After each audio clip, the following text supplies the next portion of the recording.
UPSC की परीक्षा में जब नतीजे निकल कर आते हैं तब पता लगता है कि बिहार के लड़कों में सबसे ज्यादा टैलेंट है। लेकिन जो यूपीएससी में टैलेंट नहीं दिखा पाते हैं वो बिहार में कई और कामों में टैलेंट दिखा रहे हैं। जैसे अभी खबर आई कि बिहार में रातों रात एक पूरा का पूरा तालाब जो है वो गायब कर दिया गया। हां जी, और सिर्फ तालाब गायब नहीं किया गया, मछली गटक ली गई, पानी को उड़ेल दिया गया, मिट्टी को समतल कर दिया गया, वहां से जो मिल रहा था बालू वालू वो सब चुरा लिया गया और उसके बाद उसको ऐसा बना दिया गया कि आप वहां पहुंचकर अंदाजा भी नहीं लगा पाएंगे कि इस जगह पर कभी तालाब हुआ करता था। लोग हैरान है, कह रहे हैं यार ये वाला टैलेंट बिहार का नेक्स्ट लेवल का है। वैसे एक जमाने में 350 तालाब थे 1960-70 तक, आज बमुश्किल से 60-70 बचे दरभंगा में और वहां पर भी भूमाफियाओं का कब्जा जारी है। लेकिन यहां टैलेंट सिर्फ पहली बार नहीं, बिहार में एक से एक टैलेंट है। जैसे कुछ दिन पहले खबर आई थी कि बिहार में पूरी की पूरी सड़क लूट ली गई थी, तब भी लोग हैरान थे। उसके बाद खबर आई कि बिहार में रेलवे का इंजन जो है वो चोरी कर लिया गया। फिर खबर आई कि रेल की पटरी जो है वो भी बिहार में चुरा ली गई। हमने कहा जी गजब है। एक लोहे का पुल था वो चुरा लिया गया। 7-8 पुल ऐसे हैं जो बनने के पहले ही, उद्घाटन होने के पहले ही स्वाहा हो गए, गायब हो गए, पानी में निकल गया। करोड़ों करोड़ों के पुल थे। मोबाइल का टावर जो था उसे चुरा लिया गया। डॉक्टर साहब के पास इलाज करवाने एक महिला पहुंची थी तो डॉक्टर साहब ने उन महिला को उनके पति से चुरा लिया। पुलिसकर्मी जो है वो शराब जब्त करते हैं तो पता लगा शराब थाने से चुरा ली गई। तो बिहार में टैलेंट नेक्स्ट, मतलब वो कहते हैं ना कि आंखों से काजल चुरा लेना, वो वाला टैलेंट बिहार में पता नहीं लगेगा आपको।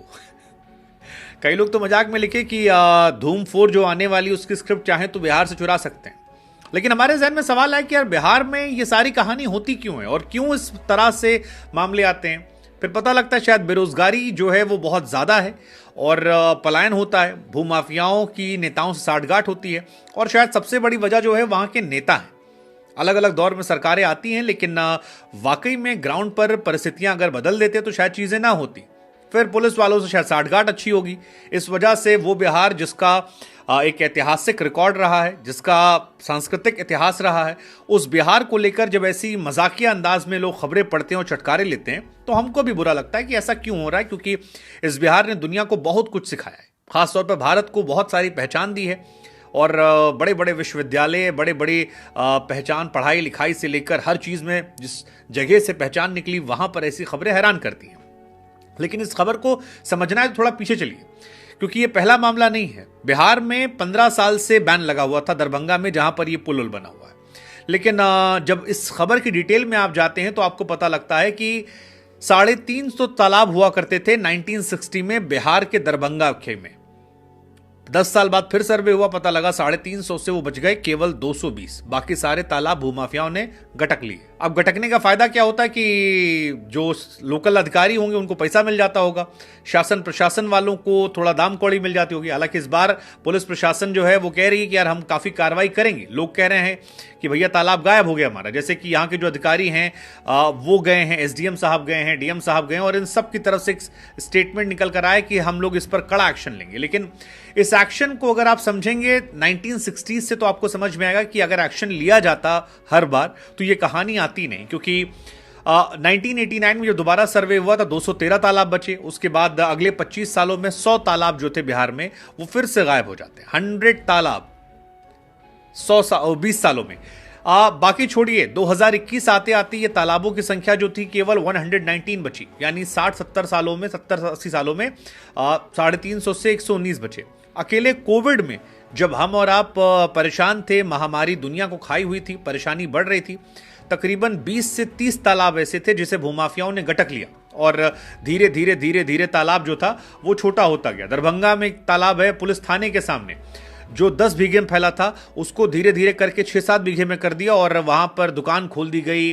अलग अलग सामान जो है बिकने लगे, लोगों ने झोपड़ी लगकर घर बसाना शुरू कर दिया और यही कहानी यहां पर भी हुई।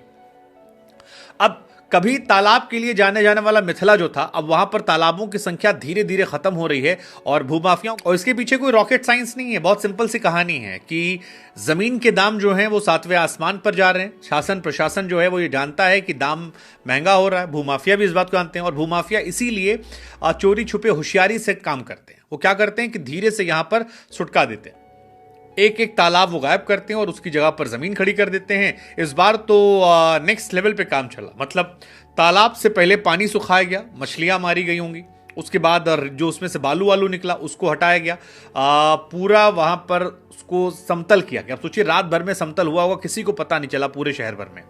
फिर उसके बाद वहां पर और उसको थोड़ा सा उसमें काम वाम किया गया ताकि वो दिखे कि थोड़ा पुराना है, नया ना लगे, कि आज ही समतल किया गया।